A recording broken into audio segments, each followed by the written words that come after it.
نحمده ونصلي على رسوله الكريم اما بعد فاعوذ بالله من الشيطان الرجيم بسم الله الرحمن الرحيم رب اشرح لي صدري ويسر لي امري واحلل عقدة من لساني يفقهوا قولي آمین یا رب العالمین۔ پچھلی نشست میں سطر کا مضمون ابھی جاری تھا۔ یہ بات آپ کے سامنے آ چکی ہے کہ مرد کا سطر ناف کے اوپر سے لے کر گھٹنے کے نیچے تک جسم کا یہ حصہ لازماً ڈھکا رہنا چاہیے، کسی حال میں بھی نہیں کھلنا چاہیے سوائے اپنی بیوی کے سامنے، اپنی کنیز کے سامنے، یا کسی طبیب اور کسی جراح کے لیے۔ اس کے ضمن میں بھی بعض احادیث میں چاہتا ہوں کہ آپ حضرات سن لیں۔ سنن ابی داؤد میں اور ابن ماجہ میں حضرت علی کی روایت ہے رضی اللہ تعالی عنہ کہ حضور نے مجھ سے فرمایا لا تنظر الی فخذ حی ولا میت، اے علی کبھی بھی مت دیکھنا، نگاہ مت ڈالنا کسی زندہ یا مردہ کی ران پر۔ ران جو ہے یہ چونکہ انسان کے اس سطر کا حصہ ہے تو اس میں یہ تاکید کہ حی ولا میت، کسی زندہ یا کسی مردہ کی ران پر کبھی نگاہ نہ ڈالنا۔ حضرت جرح اسلمی فرماتے ہیں نبی اکرم صلی اللہ علیہ وسلم کی مجلس میں ایک دفعہ میری ران کھلی ہوئی تھی تو حضور نے ارشاد فرمایا اما علمت ان الفخذ عورت، یہ ترمذی اور ابو داؤد اور موطا کی روایت ہے کہ حضور نے ذرا سرزنش کے انداز میں فرمایا کیا تمہیں معلوم نہیں ہے یہ ران کا کھلا ہوا ہونا جائز نہیں ہے؟ کیا تمہیں معلوم نہیں ہے کہ ران جو ہے وہ عورت میں شامل ہے، وہ سطر میں ہے؟ حضرت علی کی ایک اور روایت ہے سنن ابی داؤد سے اور سنن ابن ماجہ سے، حضرت علی فرماتے ہیں کہ حضور نے ارشاد فرمایا لا تبرز او لا تکشف فخذک، علی کبھی بھی مت کھولنا اپنی ران کو، یعنی یہ عام حالات میں، جیسا کہ میں نے عرض کیا ہے سطر کا معاملہ مستثنیٰ کون ہوگی؟ بیوی ہے، کنیز ہے، یا کسی وقت ضرورت کے وقت طبیب اور جراح جو ہے اس کا معاملہ ہے، باقی یہ کہ کبھی اپنی ران کو مت کھولنا۔ حضور کا ایک اور ارشاد ہے احفظ عورتک الا من زوجتک وما ملکت یمینک، جس کی وضاحت میں کر رہا ہوں کہ یہ دو استثناءات ہیں، اپنی بیوی یا ملک یمین، اس کے علاوہ اپنے سطر کو کھولنے کی اجازت نہیں۔ سائل نے پوچھا اور جب ہم تنہائی میں ہوں تو آپ نے فرمایا فاللہ تبارک و تعالی احق ان یستحیا منہ، اللہ تبارک و تعالی زیادہ حقدار ہے کہ تم اس سے حیا کرو۔ علیحدگی میں تنہائی میں بھی بالکل عریاں ہو جانا، اپنے سطر کو کھول دینا یہ پسندیدہ نہیں۔ یہ ساری چیزیں جیسا کہ میں عرض کر رہا ہوں کس لیے؟ یہ ایک خاص ذہنیت، ایک خاص مزاج، ایک خاص انداز ہے انسان کے سوچنے کا جو اس سے وجود میں آتا ہے، اور اس سے در حقیقت دور دور تک وہ سد باب ہوتا ہے جنسی انارکی کا، جنسی بہراروی کا، شرم اور حیا کے یہ تصورات جو ہیں والحیاء من الایمان شعبۃ من الایمان، اس پر اس قدر تاکید ہے جو کی گئی۔ اچھا، عورت کا سطر جو مرد کے لیے ہے وہ کیا ہے؟ اس کو بھی دو حدیثوں کے حوالے سے آپ سن لیجئے۔ ایک حدیث تو حضرت عائشہ کی دوپٹے کے بارے میں پہلے آ چکی ہے، لیکن یہ پہلے سطر کی بات سن لیجئے۔ حضرت عائشہ کی روایت ہے کہ ان کی بہن حضرت اسماء بنت ابی بکر رضی اللہ تعالی عنہما رسول اللہ صلی اللہ علیہ وسلم کے سامنے آئیں اور وہ باریک کپڑے پہنے ہوئی تھیں۔ حضور نے فوراً منہ پھیر دیا اور فرمایا یا اسماء ان المرأة اذا بلغت المحیض لم یصلح لها ان یرا منها الا هذا وهذا واشار الى وجهه وکفیه، یہ بھی سنن ابی داؤد کی روایت ہے۔ اے اسماء دیکھو، جب عورت یعنی جب جوان ہو جائے، جب اسے حیض آنا شروع ہو جائے، اس کے بعد جائز نہیں ہے کہ اس کے جسم کا کوئی حصہ نظر آئے سوائے آپ نے اشارہ کیا اپنے چہرے کی طرف اور اپنے دونوں ہاتھوں کی طرف، بس یہ پیروں کا ذکر اس وقت نہیں ہوا ہے، لیکن یہ کہ وہ بھی بہرحال سطر سے باہر ہے۔ چہرے کی ٹکیا اور یہ کلائی سے نیچے کا ہاتھ اور ٹخنے کے نیچے سے پاؤں، یہ تین اجزاء ہیں جسم کے عورت جو عورت کا سطر ہے مرد کے لیے، وہ بیٹا ہو، وہ بھائی ہو، وہ باپ ہو، وہ چچا ہو، وہ دادا ہو، وہ نانا ہو، کسے باشد محرم، وہ پوری فہرست بعد میں آ جائے گی۔ ایک اور روایت ہے حضرت عائشہ سے کہ ان کے ہاں ان کے اخیافی بھائی عبداللہ ابن طفیل کی صاحبزادی آئی ہوئی تھی۔ رسول اللہ صلی اللہ علیہ وسلم گھر میں تشریف لائے تو انہیں دیکھ کر منہ پھیر لیا۔ حضرت عائشہ نے عرض کیا یا رسول اللہ یہ میری بھتیجی ہے، یعنی اس سے آپ کا حجاب نہیں ہے۔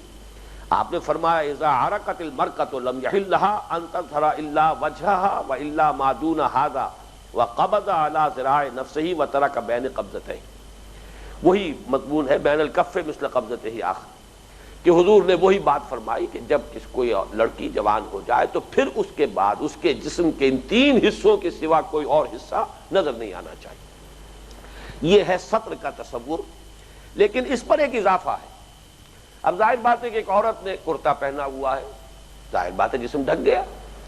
شلوار پہنی ہوئی ہے، اس باقی جسم بھی ڈھکا ہوا ہے، لیکن یہ کہ ابھی اس کے نسوانی حسن کا ایک اہم حصہ ہے اور وہ اس کا سینہ ہے، اس کے لیے اضافی ہے حکم جو دیا گیا دوپٹے کا۔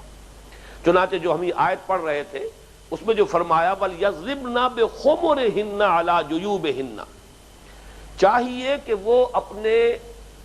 گریبانوں پر اپنی اوڑھنیوں کے بکل مار لیا کرے۔ گویا کہ اسلامی معاشرت میں عورت کے لباس کا کرتے یا قمیص اور شلوار کے علاوہ ایک تیسرا لازمی جز جو ہے وہ دوپٹہ ہے۔ اس دوپٹے کے بارے میں ایک حدیث میں پہلے آپ کو سنا چکا ہوں، پھر دوبارہ سنا رہا ہوں۔ حضرت عائشہ فرماتی ہے کہ جب سورہ نور نازل ہوئی تو رسول اللہ صلی اللہ علیہ وسلم سے اس کو سن کر لوگ اپنے گھروں کی طرف پلٹے اور جا کر انہوں نے اپنی بیویوں، بیٹیوں، بہنوں کو اس کی آیات سنائی۔ انصار کی عورتوں میں سے کوئی ایسی نہ تھی جو آیت وَلْيَضْرِبْنَ بِخُمُرِهِنَّ عَلَى جُيُوبِهِنَّ کے الفاظ سن کر اپنی جگہ بیٹھی رہ گئی ہو۔ ہر ایک اٹھی اور کسی نے اپنا کمر پٹا کھول کر، کسی نے چادر اٹھا کر فوراً اس کا دوپٹہ بنایا اور اوڑھ لیا۔ ایک تو اس حدیث سے یہ ہمارے سامنے نقشہ آتا ہے کہ صحابہ کرام میں تعمیل کا جذبہ کتنا تھا، صحابہ میں بھی صحابیات میں بھی۔ حکم آ گیا بس، اب اس کے بعد کوئی چون چرا، کوئی سوال، کوئی جرح، کچھ نہیں، حکم آ گیا۔ وہ جیسا کہ میں نے آپ کو بتایا تھا ان کا ایک رواج تھا کہ کمر پر باندھے رکھتی تھی کوئی کپڑا تاکہ کمر کسی رہے گھر کے کام کاج میں، چونکہ عام طور پہ کپڑے ڈھیلے ہوتے تھے، کرتا پہنا ہوا ہے ڈھیلا ہے تو وہ رکاوٹ نہ بنے، تو کمر پٹا ان کا جو ہے لباس کا، ان کا جو معمول تھا، جو ان کا رواج تھا اس میں شامل تھا۔ کسی نے اپنا وہ کمر پٹا کھولا اور اسے دوپٹہ بنا کر اوڑھ لیا، کسی نے چادر لی اور اس سے اپنا دوپٹہ بنایا۔ چادر بڑی ہوتی تھی، چادر تو جلباب ہے جس کو پہن کر باہر نکلنا ہے۔ اب اگر کوئی اور نہیں تھا تو اس نے اپنی چادر کو پھاڑا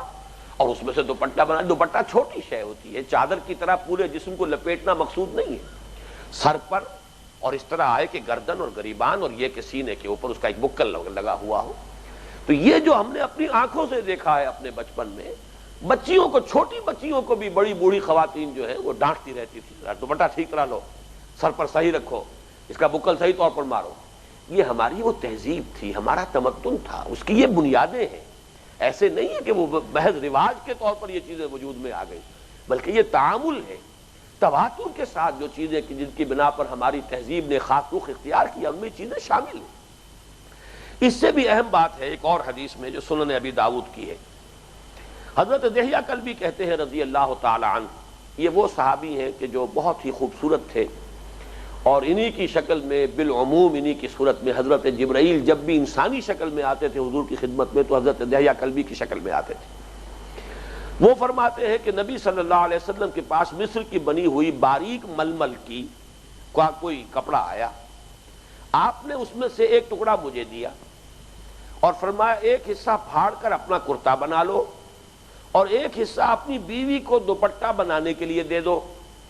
مگر ان سے کہہ دینا کہ تجعل تحتہ ثوبا لا یصفھا، اس کے نیچے ایک اور کپڑا لگا لیں تاکہ ان کے جسم کی ساخت اندر سے جھانکے نہیں۔ یعنی چونکہ باریک ململ تھی، اب یہ ذرا نوٹ کیجئے، باریک ململ کے دوپٹے سے وہ مقصد حاصل نہیں ہوتا، اس لیے کہ یہ سطر کا اضافی معاملہ ہے۔ وہ سطر جو ہے ظاہر بات ہے کہ عورت کرتا پہنے گی تو دبیز کپڑے کا پہنے گی تاکہ اس کا جسم اس میں سے چھلکے نہیں، لیکن یہ کہ اسی طریقے سے جو اضافی شے ہے، یعنی عورت کے لباس کا تیسرا لازمی حصہ جو گھر کے اندر بھی اسے اپنے استعمال کرنا ہے، وہ شلوار قمیص کے بعد دوپٹہ اضافی طور پر لازم ہے۔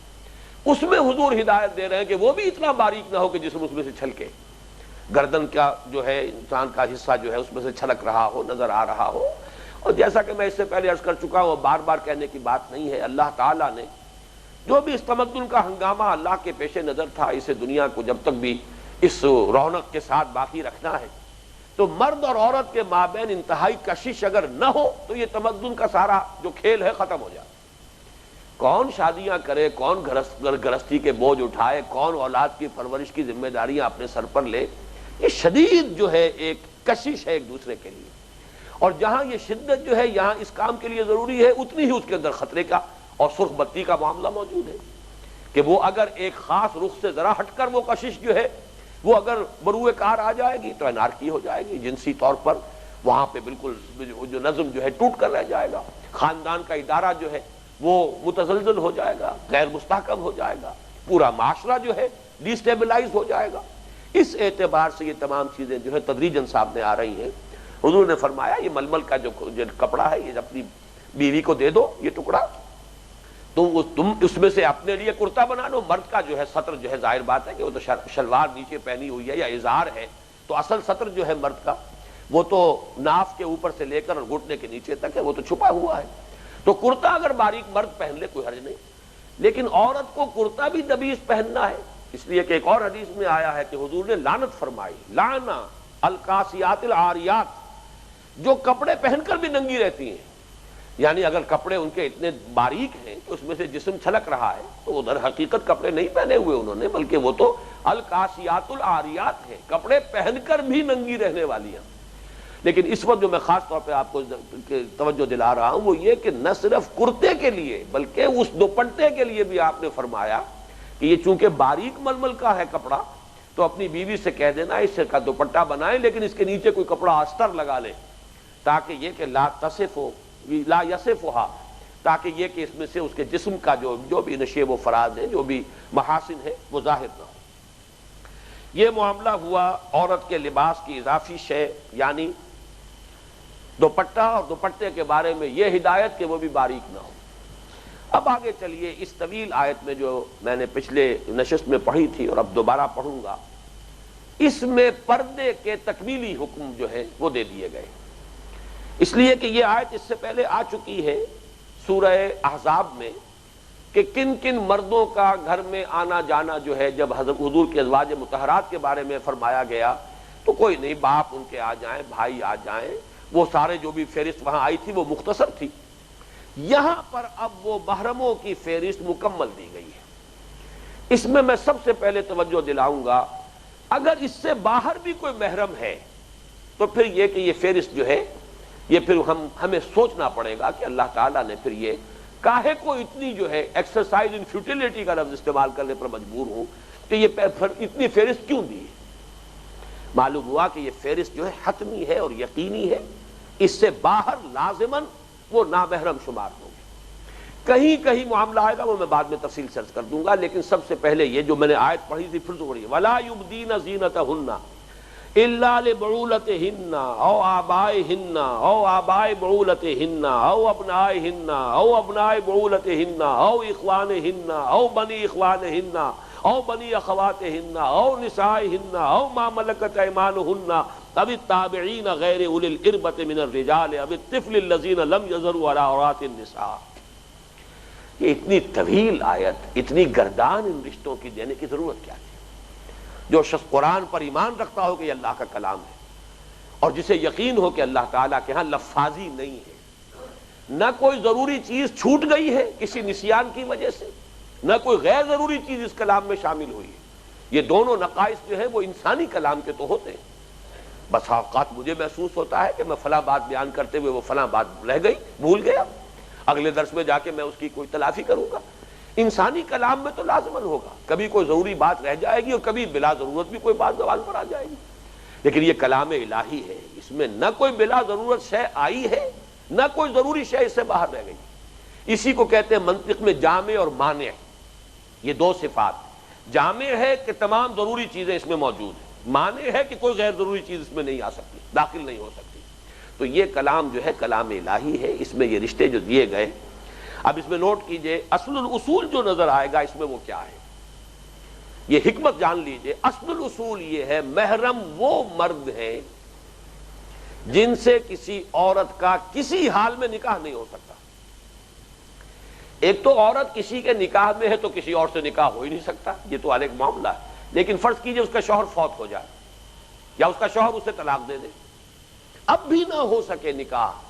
جن کو ہم کہیں گے کہ وہ حرام ہے ابدی، وہ جو رشتے کہ جن میں نکاح کا رشتہ قائم ہونا ابداً حرام ہے، اصل میں نفسیاتی اعتبار سے غور کریں گے تو وہی در حقیقت معاشرتی طور پر اور سوچ کے اندر، انسان کے نقطہ نظر کے اندر ایسی چیز راسخ ہو جاتی ہے کہ بہن کے بارے میں کبھی خیال نہیں آئے گا بھائی کو۔ ویسے یہ کہ قرآن اس میں بھی احتیاط کا حکم دے رہا ہے، لیکن پھر بھی چونکہ وہاں نکاح کا کوئی امکان ہی نہیں، لہذا کوئی بہت ہی بدطینت انسان ہوگا کہ جس کا ذہن ادھر جائے، ورنہ بہن کے بارے میں یہ خیال نہیں آئے گا۔ اسی طریقے سے جہاں نکاح ہو ہی نہیں سکتا، کوئی امکان ہی نہیں،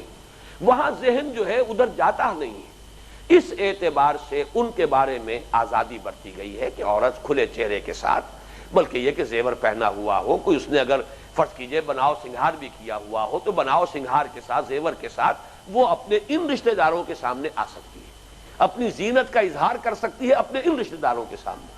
اور یہ رشتہ دار کون ہیں؟ اصل الاصول جن سے کسی حال میں بھی نکاح نہیں ہو سکتا۔ چنانچہ وہ کون ہے؟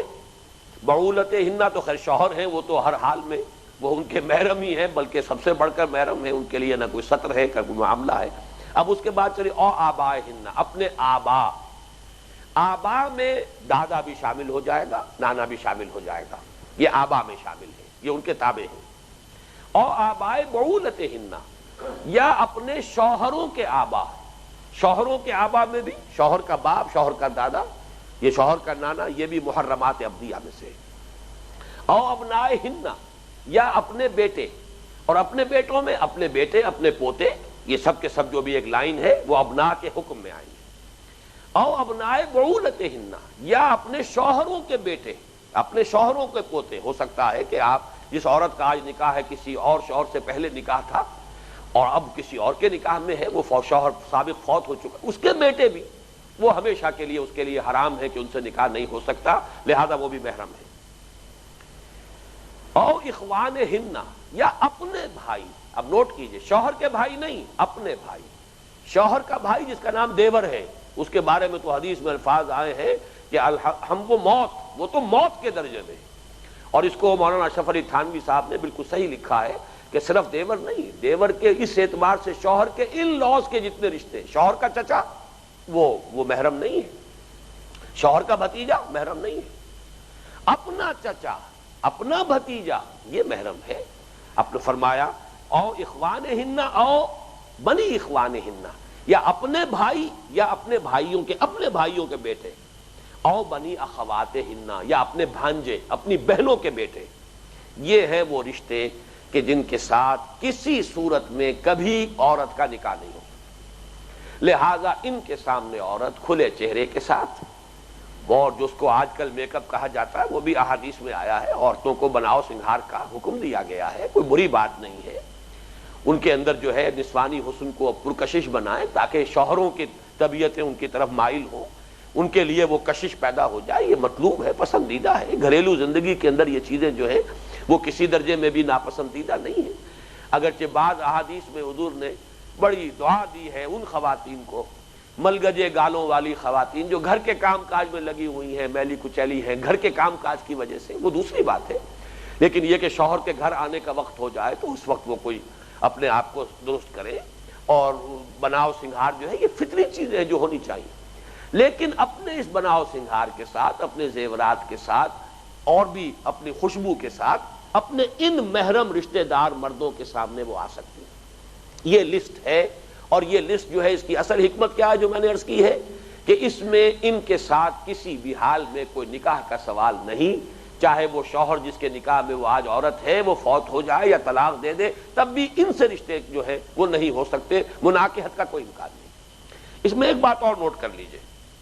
یہ رشتے چاروں طرح کے ہوں گے جن سے حرمت ثابت ہوتی ہے،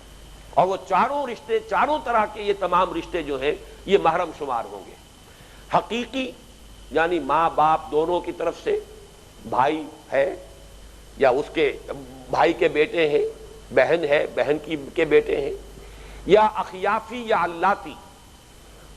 اللاتی وہ کہلاتے ہیں کہ باپ ایک ہے مائیں دو ہیں،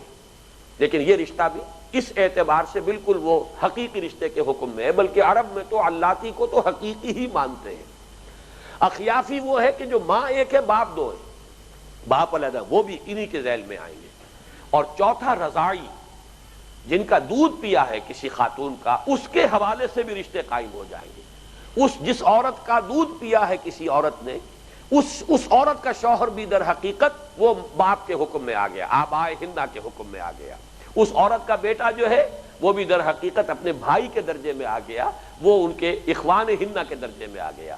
تو حقیقی ہو، اللاتی ہو، اخیافی ہو، رضائی ہو، چاروں حوالوں سے ان رشتوں کی فہرست یہ ہے محرم، اور یہ محرم وہ ہے کہ جن سے کسی صورت میں بھی نکاح کا کوئی سوال نہیں۔ لیکن اب اس سے بھی زیادہ اہم حصہ سامنے آ رہا ہے کہ معاملہ یہیں پر ختم نہیں ہو رہا۔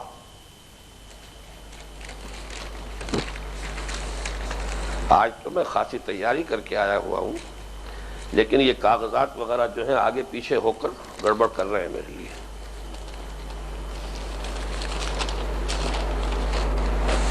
جی، ان رشتہ داروں کے بعد اب جو معاملہ آ رہا ہے، ابھی بات ختم نہیں ہوئی، اور کن کن کے سامنے عورت کھلے چہرے کے ساتھ، اپنے زیبائش اور آرائش کے ساتھ، اپنے اور بناؤ سنگھار کے ساتھ آ سکتی ہے۔ رشتہ داروں کے بعد آیا او نسائے ہن۔ نسائے ہن سے مراد کیا ہے؟ عورتیں بھی اپنی عورتیں، یہ سمجھیے کہ تاکید کی انتہا ہو رہی ہے۔ غیر عورتیں بھی نہیں،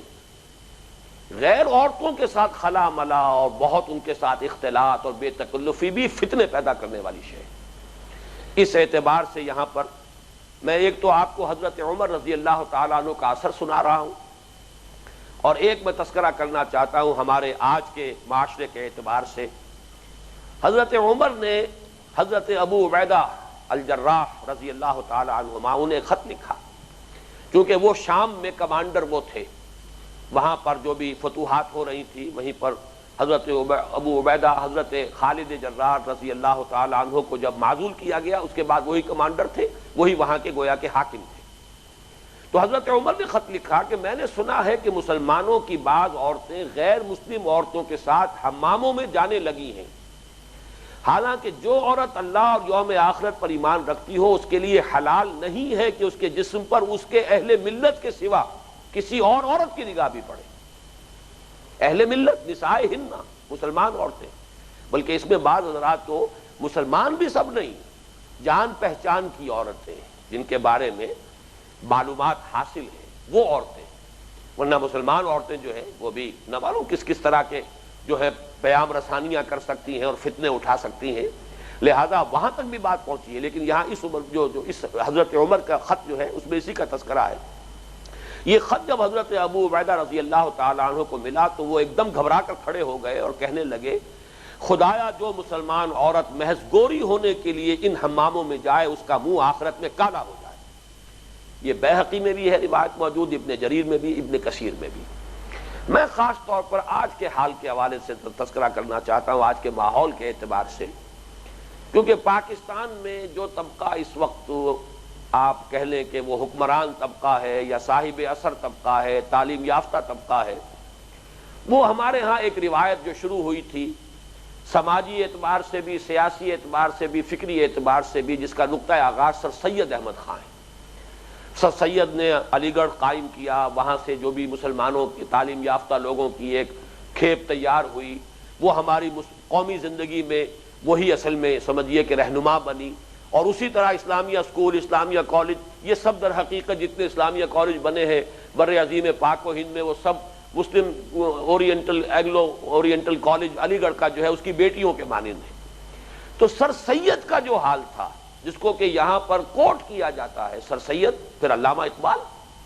لیکن ان دونوں کا حال یہ کہ یہ پردے کے معاملے میں انتہائی سخت ہے۔ اور سر سید کا یہ واقعہ بڑا ہی ہمارے لیے سبق آموز ہے کہ اس وقت جب کہ انگریزی دور اور ابھی انگریز آیا تھا نیا نیا، اور اس کی حکومت کا دبدبہ اور اس کی سطوت، گورنر جو تھا یو پی کا، اس نے سر سید احمد خان کو پیغام بھیجا کہ میرے گھر کی خواتین آپ کے خواتین سے ملنا چاہتی ہیں۔ سر سید کا جواب یہ تھا، اور یہ عبرت آموز اور سبق آموز ہے ہم سب کے لیے، اس کو کوٹ کیجئے اور عام لوگوں تک پہنچائیے کہ نہیں جناب، ہماری خواتین کا غیر خواتین سے بھی پردہ ہے۔ گورنر یو پی کا، لیکن اس گورنر کو جواب یہ دیا سر سید احمد خان۔ سر سید کو سند کے طور پر کوٹ کرنے والے یہ پہلو اس کا جو ہے کسی طور سے بھی سامنے رکھنے کو تیار نہیں۔ علامہ اقبال پردے کے شدید پابند، پردے کے قائل، انہوں نے تو خیر اس کو فلسفہ بنایا ہے کہ عورت جو ہے اس کے اندر اللہ تعالیٰ کی صفت تخلیق ہے، اس کے جسم کے اندر تخلیق ہوتی ہے، اور تخلیق کا تو خاصہ یہ ہے خالق جیسے چھپا ہوا ہے نگاہوں سے، ایسے ہی جس میں یہ خلاقی کا وصف جو ہے اس کا ایک عکس موجود ہے، اسے بھی چھپا رہنا چاہیے۔ عورت عورت ہے، چھپائی جانے والی شے ہے، اس کو چھپا کر رکھنا چاہیے۔ عورت ہمارے ہاں لفظ استعمال مستورات، مستور چھپی ہوئی شے، لیکن وہ مستورات جو ہیں مکشوفات بنی ہوئی ہیں، اور وہ جو ہے کھلم کھلا نیم اڑیاں لباسوں میں سڑکوں پر چلتی پھرتی نظر آ رہی ہیں، نام ان کا مستورات ہے، نام ہم عورت کہتے ہیں، عورت جبکہ اس سامنے موجود ہے، جبکہ اسے چھپا ہوا ہونا چاہیے۔ بہرحال سر سید احمد خان کا یہ واقعہ جو ہے یہ بہت اہم ہے، اور اس کو ذہن میں رکھیے۔ اب آگے آئیے، نساء ہن کے بعد ہے او ما ملکت ایمانہن، اور جو ان کے غلام ہوں یا کنیزیں ہوں۔ ملک یمین اصل میں لفظ جو ہے یہ مرد اور عورت دونوں کے اوپر اس کا اطلاق ہو جائے گا، غلام پر بھی اور کنیز پر بھی۔ او ما ملکت ایمانہن، یا جو ان کے داہنے ہاتھوں کی ملکیت ہو۔ اب اس میں اختلاف پیدا ہوا ہے، لیکن جو اختلاف پیدا ہوا ہے اس سے پہلے ایک بات نوٹ کر لیجئے، غلاموں کو کبھی بھی آپ قیاس نہیں کر سکتے آج کل کے ملازمین پر۔ اگر اس لفظ سے انسان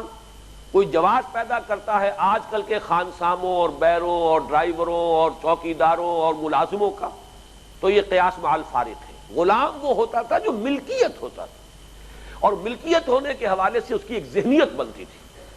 وہ ذہنیت کچھ نہ کچھ مشابہ تھی اسی ذہنیت کے کہ جیسے ایک شخص جو ہے بھائی اپنی بہن کے بارے میں یہ نہیں سوچ سکتا کہ میری اس سے شادی ہو سکتی ہے، لہذا اس کی جو ذہنی کیفیت، نفسیاتی جو ایٹیٹیوڈ ہے وہ اسی انداز میں بنے گا کہ یہ تو میرے لیے ہمیشہ کے لیے ابدی حرام ہے۔ اسی طریقے سے غلام کا معاملہ یہ ہوتا تھا کہ اس کے ذہن میں اس طرح کا کوئی خیال آ ہی نہیں سکتا تھا۔ لیکن آج کا جو ملازم ہے، وہ خانسامہ ہو آپ کا، وہ آپ کا بہرہ ہو، وہ آپ کا شوفر ہو، وہ آپ کا چوکیدار ہو، کوئی ہو، وہ تو ملازم ہے، سیاسی سٹیٹس اس کا اور آپ کا برابر ہے، ایک ووٹ آپ کا ایک ووٹ اس کا ہے۔ آپ کی ملازمت سے فارغ ہو گیا تو برابر کا شہری ہے، برابر کی اس کی عزت نفس ہے، برابر کی حیثیت ہے، سٹیٹس میں آپ کے اس کے درمیان کوئی فرق نہیں ہے۔ یہ سارا فرق جو ہے یہ انتظامی ہے، اس وقت تک کے لیے ہے جب تک وہ آپ کی ملازمت میں، کل وہ آپ کی ملازمت کو جو ہے ٹھوکر مارے اور جائے، برابر کا آپ کا حقدار ہے، برابر کا سٹیٹس ہے۔ اس لیے آج کل کے جو ہے ملازمین، ان کے بارے میں او ما ملکت ایمانہن سے کوئی سند لینا، جواز لینا، یہ تو گویا کہ سوائے اس کے کہ ذہنیت بگڑی ہوئی ہو، نیت میں فطور ہو، اس کا کوئی جواز نہیں۔ البتہ ملک یمین کے بارے میں بھی ایک اختلاف ہے، وہ اختلاف اب نوٹ کر لیجئے۔ ایک رائے یہ ہے کہ اس سے مراد صرف لونڈیاں ہیں، اور بڑی پختہ دلیل ہے، وہ دلیل جو ہے امام ابو حنیفہ نے دی ہے، کیونکہ یہ رائے جو ہے حضرت عبداللہ ابن مسعود کی ہے رضی اللہ تعالی عنہ، وہ بھی فقہائے صحابہ میں بڑی چوٹی کا ان کا مقام ہے۔ پھر امام ابو حنیفہ، وہ تو یوں سمجھیے کہ فقہ کے چاروں اماموں میں میرے نزدیک امام اعظم ہے، اس میں کوئی شک نہیں۔ جس قدر اللہ تعالیٰ نے ایکیوٹ سینس دیا تھا انہیں قانون کا اور فلسفہ قانون کا، وہ میرے نزدیک اور کسی کے پاس نہیں ہے، بلکہ دنیا میں کہیں اور نہیں ہوگا اس درجے بصیرت۔ ان کی رائے تو یہ ہے کہ یہاں او ما ملکت ایمانہن سے مراد صرف کنیزیں ہیں، چونکہ نساء ہن آیا تھا، نساء ہن میں چونکہ مسلمان عورتیں ہو گئیں، لیکن کنیزیں ہو سکتی ہیں غیر مسلم بھی ہو۔ نساء ہن سے تو غیر مسلم عورتیں بھی نامحرم ہو گئیں، کنیز ہو سکتا ہے کوئی یہودی کنیز ہو، کوئی عیسائی کنیز ہو، کوئی اور کنیز ہو، کوئی مجوسی کنیز ہو، تو کنیزوں کا جو کہ چاہے غیر مسلم ہو، ان کا جواز یہاں پیدا کیا گیا او ما ملکت ایمانہن، جو ان کی ملک یمین ہو۔ گویا کہ نساء ہن سے اضافہ کیا گیا کہ نساء ہن میں چونکہ اطلاق صرف مسلمان عورتوں پر ہو رہا ہے، ان کی عورتیں وہ محرم ہیں، مسلمانوں کی عورتیں یا جان پہچان کی عورتیں، اس پر ایک مستضاد کیا جا رہا ہے کہ کنیز اگر ان کی ہے تو چاہے غیر مسلم ہے، چاہے اجنبیہ ہے، وہ بھی محرم میں آ جائے گی۔ لیکن بہرحال دوسری رائے بھی ہے، اور دوسری رائے اس میں حضرت عائشہ کی رائے بھی ہے، حضرت ام سلمہ کی ہے، یہ دونوں ازواج النبی ہیں رضی اللہ تعالی عنہما۔ پھر بعض ائمہ اہل بیت کی رائے ہے، اور امام شافعی کی رائے ہے۔ وہ رائے یہ ہے کہ غلام بھی اس میں شامل ہے، ملک یمین میں مرد غلام بھی شامل ہے، اس کے سامنے بھی عورت کھلے چہرے کے ساتھ، اور وہ بھی جو بھی اپنی زینت ہے اس کے ساتھ آ سکتی ہے۔ اس کے لیے دو ان کے پاس حضور صلی اللہ علیہ وسلم کے واقعات ہیں، ان سے سند موجود ہے۔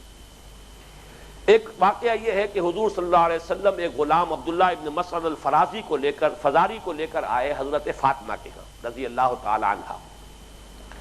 وہ اس وقت ایک ایسی چادر اوڑھے ہوئی تھی جس سے سر ڈھانکتی تھی تو پاؤں کھل جاتے تھے، اور پاؤں ڈھانکتی تھی تو سر کھل جاتا تھا۔ نبی صلی اللہ علیہ وسلم نے ان کی گھبراہٹ دیکھ کر فرمایا، چونکہ غلام ساتھ آیا تھا حضور کے، تو انہوں نے فوراً چاہا کہ وہ تو نامحرم ہے، فوراً اپنی چادر جو ہے جلباب لے لے، اور جلباب وہ اتنی چھوٹی تھی کہ اس سے سر اور پیر بیک وقت ڈھانپنا ممکن نہیں ہو رہا تھا۔ تو دیکھا حضور نے فاطمہ کو رضی اللہ تعالی عنہا کہ بڑی پریشان ہے، تو آپ نے فرمایا لیسا علیک باس انما ہوا ابوک و غلامک، اے فاطمہ گھبراؤ نہیں، تمہارے اوپر کوئی حرج نہیں کی بات نہیں ہے، اتنی پریشان نہ ہو، اس وقت جو آئے ہیں تمہارے ہاں سوائے تمہارے والد کے اور تمہارے غلام کے اور کوئی نہیں۔ گویا کہ غلام کے بارے میں بھی حضور نے یہاں اس حدیث سے یہ معلوم ہوتا ہے، اس واقعے سے، کہ کچھ رعایت ہے، لیکن پھر ذہن میں رکھیے غلام کی بات ہو رہی ہے، یہ ملازم کی بات نہیں۔ آج کل کے ملازمین کو غلام پر قیاس کرنا یہ قیاس مع الفارق ہے، یہ سوائے اس کے کہ بدنیتی ہو، اس کے لیے کوئی اور بات میں نہیں کہہ سکتا۔ اسی طرح ایک اور ہے، حضور کا ارشاد ہے، یہ سنن ابی داؤد میں اور جامع ترمذی میں، سنن ابن ماجہ میں ہے، حضرت ام سلمہ رضی اللہ تعالی عنہا سے، کہ حضور کا ارشاد ہے اذا کان لاحداکن مکاتب وکان له ما یؤدی فلتحتجب منه، کہ اے مسلمان عورتوں، تم میں سے اگر کسی کا کوئی غلام ہو، اور وہ غلام وہ ہو جس سے مکاتبت ہو گئی ہو، یعنی معاہدہ ہو گیا ہے کہ تم اتنی رقم دے دو گے تو تم آزاد ہو جاؤ گے، اور اس کے پاس وہ رقم موجود ہو، یعنی یہ اندازہ ہو کہ یہ ممکن ہے اس کے لیے وہ رقم ادا کر کے آزادی حاصل کر لینا، تو اس سے حجاب شروع کر دو فوراً۔ یعنی اس کے دل میں اب خیال آ سکتا ہے کہ کچھ ہی عرصہ رہ گیا ہے، میں اپنی بقیہ رقم بھی ادا کر دوں گا، پھر میں آزاد ہو جاؤں گا تو پھر نکاح بھی کر سکتا ہوں، وہ معاملہ تھا وہ غلامی کا، وہ بیریئر ختم ہو جائے گا، تو اس سے پھر حجاب بھی شروع کر دے، فلتحتجب منہ، تو اس کے لیے لازم ہے کہ اس سے پردہ کرے۔ تو اس سے گویا کہ ایک امکان پیدا ہوا کہ کسی عورت کا ایسا غلام ہے جس سے کوئی مکاتبت نہیں ہوئی، جس کے آزاد ہونے کا کوئی راستہ ابھی پیدا نہیں ہوا، تو اس سے اگر وہ پردہ نہ کرے تو اس حدیث کی روح سے اس کا بھی گنجائش نکلتی ہے۔ تو میں نے دونوں باتیں آپ کے سامنے عرض کر دی ہیں، ایک تو یہ کہ اس میں رائے اور میری رائے کا رجحان غالب جو ہے وہ اس پہلی رائے کی طرف ہے، امام ابو حنیفہ رحمۃ اللہ علیہ کی رائے اور حضرت عبداللہ ابن مسعود رضی اللہ تعالی عنہ کی رائے۔ یہاں مراد غلام مرد نہیں ہے بلکہ صرف غلام کنیزیں ہیں، اور صرف چونکہ ان میں غیر مسلم بھی کوئی ہو سکتی ہے اس لیے اس کا اضافی طور پر ذکر کیا گیا نسائہن کے بعد ما ملکت ایمانہن۔ لیکن دوسری رائے بھی ہے، اگر یہ کہ کسی کو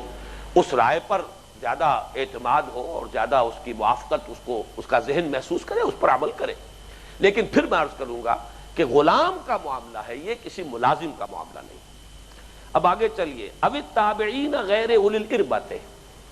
یا ایسے تابع لوگ ہوں کہ جنہیں کوئی سرے سے سروکار ہی نہ ہو عورتوں کے ساتھ، اس کے بارے میں مفسرین کے مابین بڑا اختلاف ہے، اس سے مراد کیا ہے۔ ایک رائے یہ ہے کہ کچھ لوگ ایسے بدھو قسم کے ہوتے ہیں، مغفل قسم کے ہوتے ہیں، انہیں کوئی پتہ ہی نہیں، کوئی معاملہ یہ زن و شوق کا معاملہ جو ہے اس کے کوئی پتہ ہی نہیں ہے، تو اس قسم کے لوگ ہو سکتے ہیں، اس سے مراد۔ ایک یہ ہے کہ کچھ لوگ ایسے ہوتے ہیں کہ جو اگرچہ غلام تو نہیں ہیں لیکن کا خاندانی طور پر کسی خاندان کے تابع چلے آ رہے ہیں، اور ان کے مردوں کے اندر کبھی اس جو اونچا خاندان ہے، بڑا خاندان ہے، اس کی خواتین کے بارے میں کوئی خیال تقریباً آنا محال ہو، اس سے مراد یہ ہے۔ یا کوئی گھروں کے اندر رہتے ہیں اسی طریقے سے لوگ جو ہیں کوئی کسی عذر کی وجہ سے۔ لیکن ایک رائے یہ بھی ہے کہ اس سے مراد جو ہے وہ مخنث قسم کے لوگ کہ جن کے اندر وہ رجولیت نہیں ہے اور جن میں مردانگی نہیں ہے، تو وہ مراد ہے۔ لیکن اس کے ضمن میں میں چاہتا ہوں کہ ایک واقعہ بھی آپ کو سنا دوں تاکہ اس میں جو کوئی گنجائش نکلتی نظر آئے تو اس میں بھی معلوم ہو جائے کہ اس گنجائش کی بھی ایک حد ہے، اس سے آگے وہ بات نہیں جائے گی۔ بخاری، مسلم، ابو داؤد، نسائی اور احمد وغیرہ محدثین نے حضرت عائشہ صدیقہ رضی اللہ تعالی عنہا اور حضرت ام سلمہ رضی اللہ تعالی عنہا سے روایت کیا ہے کہ مدینہ طیبہ میں ایک مخنث تھا جسے ازواج مطہرات اور دوسری خواتین غیر اولی الاربہ میں شمار کر کے اپنے ہاں آنے دیتی تھیں کہ یہ تو ہے ہی، مطلب یہ کہ اس کا کوئی معاملہ ایسا نہیں ہے، تو آئے جائے، کوئی حرج نہیں۔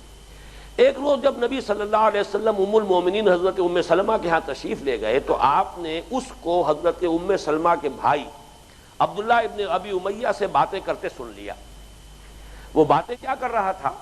حضرت ام سلمہ کے بھائی سے؟ وہ کہہ رہا تھا کہ کل اگر طائف فتح ہو جائے تو غیلان ثقفی کی بیٹی بادیہ کو حاصل کیے بغیر نہ رہنا۔ پھر اس نے بادیہ کے حسن اور اس کے جسم کی تعریف کرنی شروع کی، اور اس درجے اس نے اس کی تعریف بیان کر دی کہ نبی اکرم صلی اللہ علیہ وسلم نے یہ باتیں سنی تو فرمایا خدا کے دشمن، تو نے تو اس میں نظریں گاڑ دیں گویا کہ۔ پھر آپ نے حکم دیا کہ اس سے پردہ کرو، یعنی یہ بدماش جو ہے یہ مخنث تو ہے لیکن یہ کہ اس کے اوپر یہ اعتماد مت کرو، بلکہ جب اس کا معاملہ یہ ہے کہ یہ عورت کے نسوانی حسن کا اس طرح جائزہ لیتا ہے اور اپنی اس آزادی سے جو ہے فائدہ اٹھا رہا ہے، تو اس پہلو سے یہ لفظ بدماش میں چاہتا ہوں کہ آپ اپنے ذہن سے نکال دیں، اس وقت وہ ایک محاورے میں میری زبان سے نکل گیا ہے۔ تو بہرحال حکم یہ دیا حضور نے کہ اس سے پردہ کرو، آئندہ یہ گھروں میں نہ آنے پائے۔ اس کے بعد آپ نے اسے مدینے سے بھی باہر نکال دیا اور دوسرے مخنثوں کو بھی گھروں میں گھسنے سے منع کر دیا۔ اس سے اصل میں ہمارے سامنے مسئلے کی اصل شکل آ جاتی ہے کہ در حقیقت مطلوب کیا ہے، پیش نظر کیا ہے۔ اصل سد باب ہے وَلَا تَقْرَبُوا الزِّنَا إِنَّهُ كَانَ فَاحِشَةً وَسَاءَ سَبِيلًا۔ اس کے لیے ہے یہ رکاوٹیں کھڑی کی جا رہی ہیں، دور دور تک اس کے دروازے بند کرنے کی کوشش ہو رہی ہے۔ اب اس میں ایک تو اگلا جو ٹکڑا آ رہا ہے اس کو نوٹ کیجئے، وَلَا يَضْرِبْنَ بِأَبِ الطِّفْلِ الَّذِينَ لَمْ يَظْهَرُوا عَلَىٰ عَوْرَاتِ النِّسَاءِ۔ یہ آخری مد ہے، جو محرم ہیں جن کے سامنے کوئی عورت اپنی زیبائش آرائش کے ساتھ آ سکتی ہے کھلے چہرے کے ساتھ، یعنی وہ بچے کہ جنہیں ابھی عورتوں کے مخفی معاملات کا علم ہی نہیں ہے، وہ نابالغ بچے بھی محلے کے ہوں پڑوس کے ہوں آئیں جائیں کوئی حرج نہیں ہے۔ اس کے بعد جو حکم آ رہا ہے اس کے ضمن میں بھی مجھے متعدد حدیثیں آپ کو سنانی ہیں اور میں دیکھ رہا ہوں کہ وقت تیزی سے ختم ہو رہا ہے۔ وَلَا يَضْرِبْنَ بِأَرْجُلِهِنَّ لِيُعْلَمَ مَا يُخْفِينَ مِنْ زِينَتِهِنَّ، اور نہ ان کو اپنے پاؤں مار کر چلنا چاہیے کہ جان لیا جائے جو وہ چھپائے ہوئے ہیں اپنی زینت میں سے۔ پاؤں میں کوئی پازیب پہنی ہوئی ہے، کوئی اس میں کوئی گھنگرو لگے ہوئے ہیں، ایک عورت چلتی ہوئی جا رہی ہے، پاؤں مار کر چل رہی ہے، آواز ہو رہی ہے، تو چاہے اس نے ستر بھی ڈھانکا ہوا ہے، اس نے جلباب بھی لی ہوئی ہے، لیکن یہ کہ وہاں مردوں کا ذہن منتقل ہوگا کہ کوئی عورت جا رہی ہے۔ اصل سارا معاملہ فساد اس میں ہے کہ ذہن کا ادھر متوجہ ہونا، ذہن کے ساتھ انسان کے احساسات جذبات اس کی طرف متوجہ ہوتے ہیں۔ ان چیزوں کو روکنے کے لیے تو سارا بندوبست کیا جا رہا ہے۔ تو اس معاملے کی میں شرح میں چند چیزیں آپ کو اور سنا دینا چاہتا ہوں۔ اس میں نمبر ایک ہے تعطر، عطر لگا کر نکلنا باہر۔ جیسے پازیب کی جھنکار سے ذہن جائے گا کسی مرد کا کہ کوئی خاتون جا رہی ہے، عورت جا رہی ہے، کیسی جا رہی ہے، اس کا قد ہی دیکھ لیں،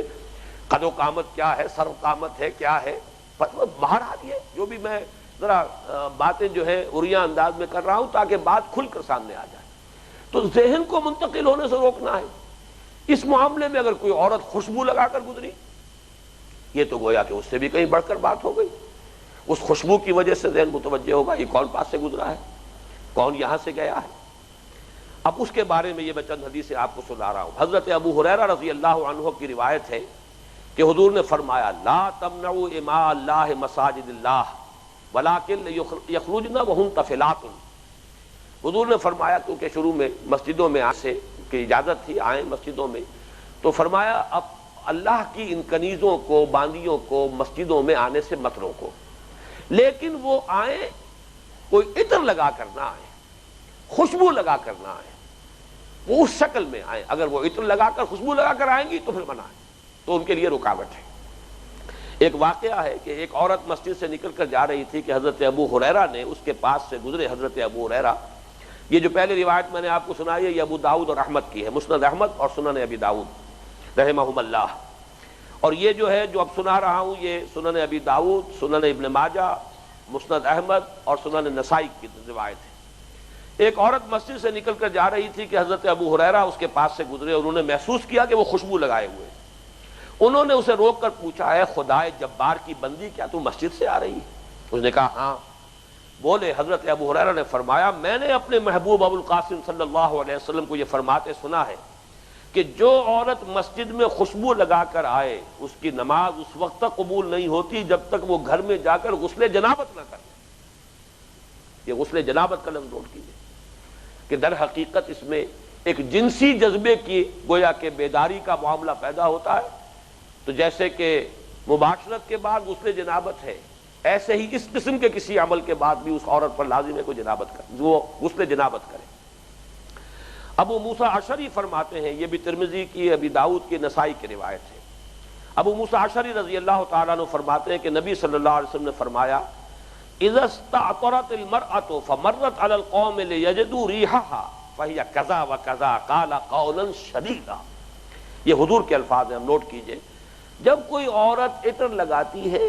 اور پھر وہ مردوں کے پاس سے گزرتی ہے کہ لوگ اس کی خوشبو جو ہے وہ پالے، تو وہ ایسی اور ایسی ہے. اور حضور نے بڑے سخت الفاظ استعمال کیے. اور اندازہ کیجئے راوی وہ الفاظ نقل نہیں کرنا چاہتا جو حضور نے استعمال فرمائے. کس قدر سخت وہ الفاظ ہوں گے کہ جو حضور نے ارشاد فرمائے کہ راوی کو حجاب ہو رہا ہے ان الفاظ کے دہرانے میں. فقال کذا وکذا فہی کذا وکذا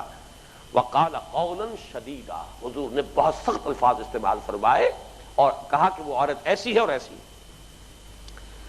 آپ کی ہدایت یہ تھی کہ عورتوں کو وہ خوشبو استعمال کرنی چاہیے جس کا رنگ تیز ہو اور بو ہلکی ہو. مثلا مہندی ہے، وہ میں رنگ ہے، اس کی آزائش، اسی لیے وہ ہماری تہذیب کا جز بن گئی. مردوں کے لیے وہ خوشبو جس میں خوشبو ہو، رنگ نہیں ہے. لیکن عورتوں کے لیے وہ خوشبو کہ جس کے اندر ہلکی سی کوئی اگر ہے بھی، لیکن یہ کہ وہ اتنی نہیں ہے کہ جو زیادہ عام ہو سکے، پھیل سکے، لیکن زیادہ رنگ کا معاملہ ہو سکے. اسی طریقے سے دیکھیے عورت کی آواز کا بھی پردہ ہے. چنانچہ سورہ احزاب کا وہ لفظ تو ہم پہلے نوٹ کر چکے، وَلْيَخْضَعْنَ مِنَ الْقَوْلِ، اپنی آواز کے اندر لوچ نہ پیدا ہونے دیں. لیکن اس کے ساتھ ہی نوٹ کیجئے کہ نماز میں اگر امام بھول جائے تو مردوں کو حکم ہے کہ سبحان اللہ کہیں، مگر عورتوں کو ہدایت کی گئی ہے کہ اپنے ایک ہاتھ پر دوسرا ہاتھ مار کر صرف متوجہ کریں، متنبہ کریں، آواز نہیں. اس لیے کہ عورت کی آواز اس کا بھی پردہ ہے. چنانچہ فرمایا التسبیح للرجال والتصفیق للنساء. یہ بخاری شریف کی روایت ہے، مسلم شریف کی روایت ہے، مسند احمد کی روایت ہے، جامع ترمذی کی روایت ہے، سنن ابی داؤد کی ہے، سنن نسائی کی ہے، سنن ابن ماجہ کی. مرد جو ہے وہ متوجہ کرے گا، متنبہ کرے گا سبحان اللہ کہہ کر، التسبیح للرجال، اور عورت کا یہ کہ ہاتھ پر ہاتھ مار دے، بس اس سے متنبہ کر دے کہ امام نے غلطی کی ہے. لیکن اس کو سبحان اللہ بھی نہیں کہنا کہ اس کی آواز سے نمازیوں کا ذہن اس خاتون کی طرف منتقل نہ ہو جائے. معلوم یہ ہوا کہ یہ جو ہے وَلَا يَضْرِبْنَ بِأَرْجُلِهِنَّ لِيُعْلَمَ مَا يُخْفِينَ مِنْ زِينَتِهِنَّ، یہ در حقیقت صرف اس کے لیے نہیں کہ اگر چلتے ہوئے پاؤں مار کر چل رہی ہے عورت جس کی آواز کی وجہ سے لوگوں کا ذہن اس کی طرف منتقل ہو،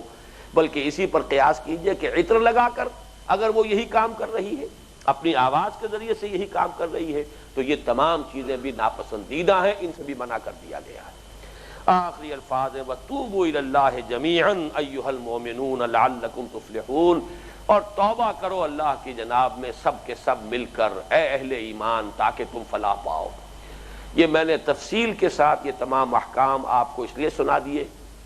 اور کتنی شاید 5 ہماری نشستیں جو ہیں وہ ہو گئی ہیں انہی پر،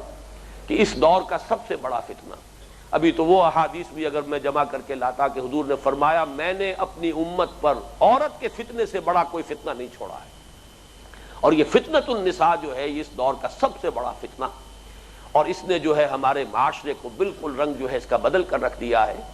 لیکن یہ کہ ایک تو عملی گمراہی جو ہے وہ ہو رہی ہے، لیکن اس سے بھی بڑھ کر جو زیادہ افسوسناک بات یہ ہے تحریف ہو رہی ہے. پردے کا حکم ہے ہی نہیں، یہ مولویوں کی ایجاد ہے. یہ سارا مولویوں ہی کے ذہنوں میں رہتا ہے معاملہ جنسی جو ہے، باقی تو گویا کہ باقی لوگوں کے ذہن تو بہت ہی پاک صاف. وہ بات کہ جو اللہ تعالیٰ صحابہ کرام کے لیے نہیں کہہ رہا، وہ بات کہ جو اللہ تعالیٰ ازواج مطہرات کے لیے نہیں کہہ رہا، وہ شاید آج کل کی جو بھی بیگمات ہیں اور آج کل کے جو حضرات ہیں اور اصحاب ہیں، کلچر لوگ جو ہیں، وہ شاید ان سے بہت بلند و بالا ہیں. معلوم یہ ہوا کہ در حقیقت ان چیزوں کو کم سے کم وہ لوگ کہ جو اللہ پر ایمان رکھتے ہوں، اللہ کے رسول پر ایمان رکھتے ہوں، جو سنت رسول کو بھی سمجھتے ہوں کہ دین کا نظام جو ہے وہ محض قرآن سے نہیں بنتا، بلکہ یہ کہ اس میں سنت رسول حضور کی جو تفصیلی ہدایت ہے اور آپ کی